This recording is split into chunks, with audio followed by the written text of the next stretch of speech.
One of the most common questions we get asked is, how do I know if my low back pain is just a muscle strain or if I did something to a disc? And while you can't fully diagnose yourself at home, there are some big clues your body gives you. If it's more muscular or mechanical like the joint, it usually feels tight, achy, sore, stiff. Sometimes there'll be spasms with that.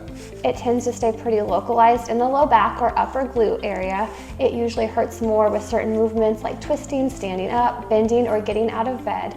But once you get moving a little, sometimes it starts to loosen up. Muscle strain pain is commonly movement related and localized without major neurologic symptoms. So disc issues often feel a little different.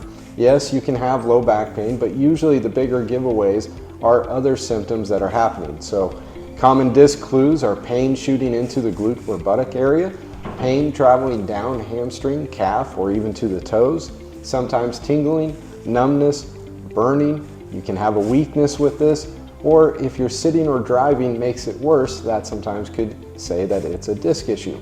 Coughing or sneezing can be another one that aggravates it pretty good. Disc irritation is more likely to produce radiating or traveling symptoms or pain and nerve-related sensations because the disc can inflame or compress nearby nerve roots. A muscle problem usually feels like the area is angry.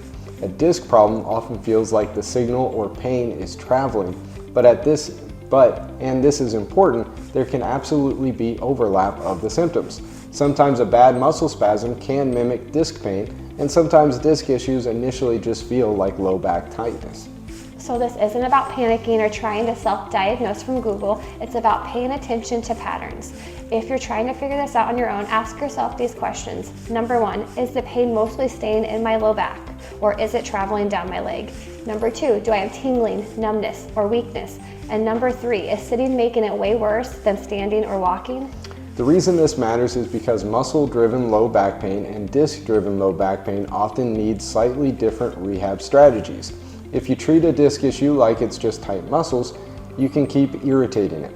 That's why the most important thing is figuring out what your body is actually dealing with. Here at Peak Performance, we look at movement, strength, soft tissue, nerve involvement, and joint mechanics to determine what's truly driving your pain and build a plan specific to you.